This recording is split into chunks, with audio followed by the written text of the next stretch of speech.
riots in which black people are dying, in which actual upstanding black citizens are dying. Case in point, I'm sure you guys have all now seen David, the sheriff that just was shot and killed because he was trying to protect a pawn shop. Please look him up if you haven't seen it. I'm blanking on his last name. His first name is David, who was shot and killed for trying to protect a pawn shop from looters, an upstanding citizen, an actual head of he was the head of a police his entire life, 77 years old, did everything right? So we now have to kill upstanding black citizens because a non-upstanding black citizen, a career black criminal, died. Now, did he deserve to die in that manner? No. I can't say it enough. No, he didn't deserve to die in that manner. But I will be damned if the rest of us upstanding black citizens have to suffer because of this incident that rarely ever happens in America. So here are some numbers for you people that are still believing that police brutality is a real, racially motivated police brutality is a real thing. First and foremost, okay, you have a 25% higher chance as a violent white criminal of dying at the hands of a police officer than you do as a black criminal. Last year, a total of 9 unarmed black men were killed by police officers and 19 white men were killed by police officers. For those of you that aren't good at mathematics, right, you might be thinking, oh, but Candace, white people represent 60% of the population and black people represent just 13% of the population. It doesn't matter what percentage of the population you represent. It matters what percentage of the violent criminal community you represent. And unfortunately, black community commits a disproportionate amount of crimes compared to the white community.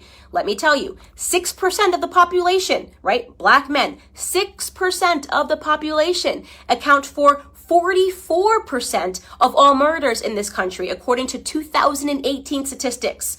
That is what you call a gap. And yet white people who represent 60% of the population, we represent 13, black men are 6%, only represent 50% of all the murders, right? That makes no sense.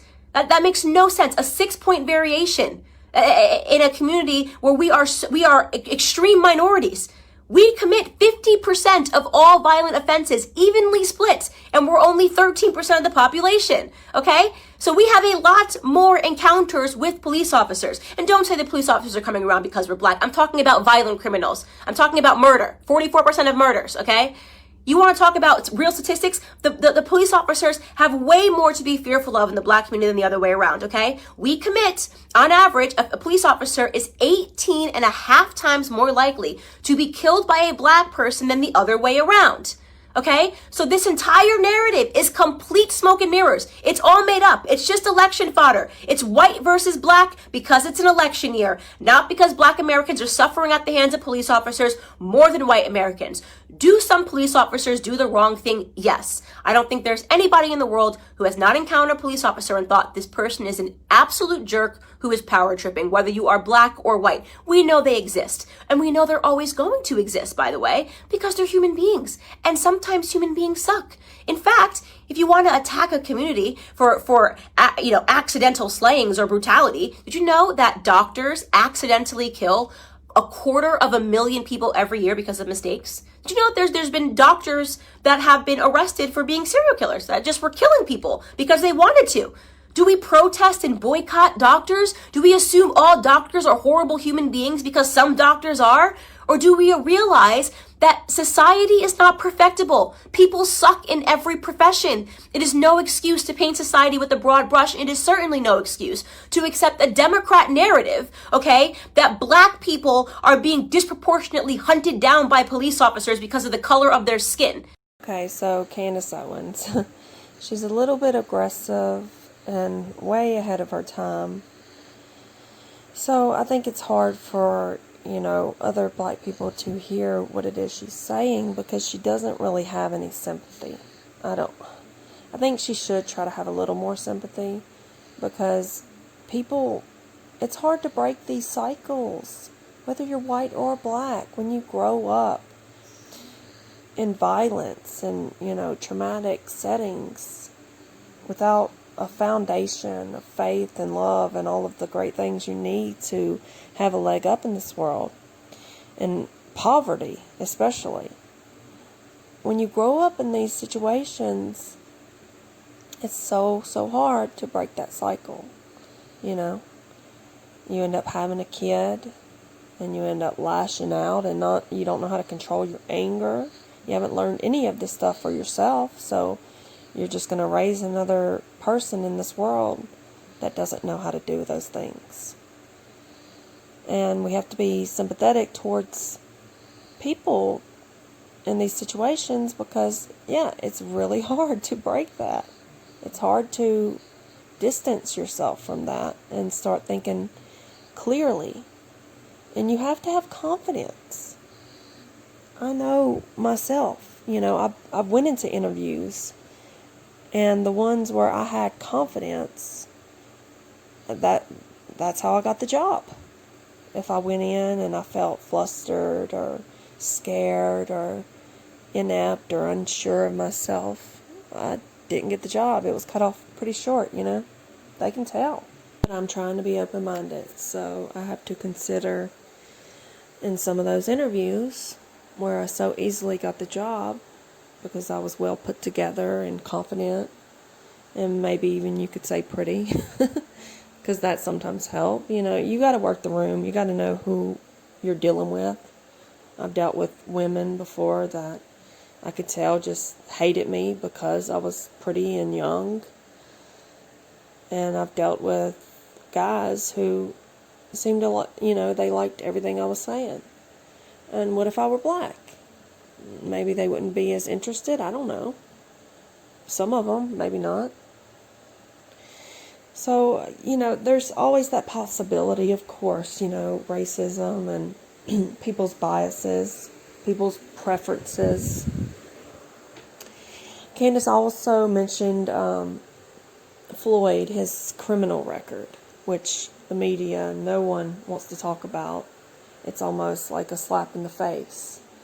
Because I get it. Like, I didn't really care to hear it either. It's like someone was murdered. It doesn't really matter if they were a bad person or not. It was unjustifiable, So I didn't really care about him being on drugs or doing porn or whatever else he does. But there was one incident where he held a gun to a pregnant woman's belly, where they showed up at her residence and robbed her. And he spent 5 years in jail for that. Now, that doesn't sound like a good person to me. People make mistakes, sure. And you can always try to do better and redeem yourself. But, yeah, I'm not cool with this at all.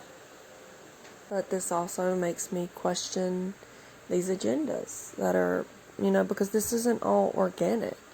And some people are saying, like, the Floyd stuff is all a setup. He sounds like somebody that would be willing to fake something like this. I'm not saying it is fake, and I don't really think it is, but I'm saying he sounds like the type of person that would hold a gun to a pregnant woman's belly would do something like this. Let's just be real. The video I responded to just before this one, where Dale Bigtree is interviewing this panel, and they're saying that this is not all organic, and I have spoken some about this, how, the news is even acknowledging a lot of the time, the mayors in these cities are saying that a lot of people that are getting arrested are from out of town. And a lot of black folks that are out there protesting peacefully are getting really pissed off when they see, white people breaking stuff or handing out bricks to black kids that are out there with no intentions to, tear shit down. And there's murders happening, so who's at fault here? And then one of the guys on the panel was saying that there's actually proof that cops or undercover agents are out there doing some of this stuff. So I don't know for sure on that. He didn't really provide any proof to this. If I missed a key detail, let me know. But from what I can tell, people are just capturing on film that cops are standing around doing nothing. They're watching shit burn down. They're watching people ransack stores. And it's all because they're order followers. They're just doing what they're told. If they're told to stand down, that's what they're going to do. So there may be a bigger agenda at play here. It's extremely possible. I mean, there's a narrative that's been pushed for, so long, and then now it looks like America is, basically trying to be destroyed. And so the organic folks, the ones who are coming out and just angered and not really thinking any of this through, they're just being used as pawns, as tools, just like the vegans, you know. And so when this whole global system is ushered in, they will be the people that helped this all be ushered in. And don't get me wrong, I'm not talking about the people that are out there peacefully protesting. That's not what I'm talking about. I'm fully in support of people going out, voicing their opinions, and their, that's what freedom is all about. I'm talking about the destruction, the tearing down of this country, and how all of these things have like a ripple effect that people don't foresee. It all ties in together. The coronavirus stuff, keeping people apart, keeping, factories closed down, giving out more money for people to go spend in grocery stores. It's all going to lead up to something, and it may not be so great. And then what will happen? They'll have like some global system that will be our savior, basically. If, things keep going this way. I pray they don't. But if they do, they'll have the system they usher in, and, people will be so thankful for it. They'll be so thankful for all the fake meat that they finally get to eat. They'll be so thankful for the global system that keeps us safe and keeps us distance and keeps disease at bay. And the identity politics. And don't get me wrong, I'm not saying that having your own identities and culture is a bad thing, that we shouldn't even see color at all.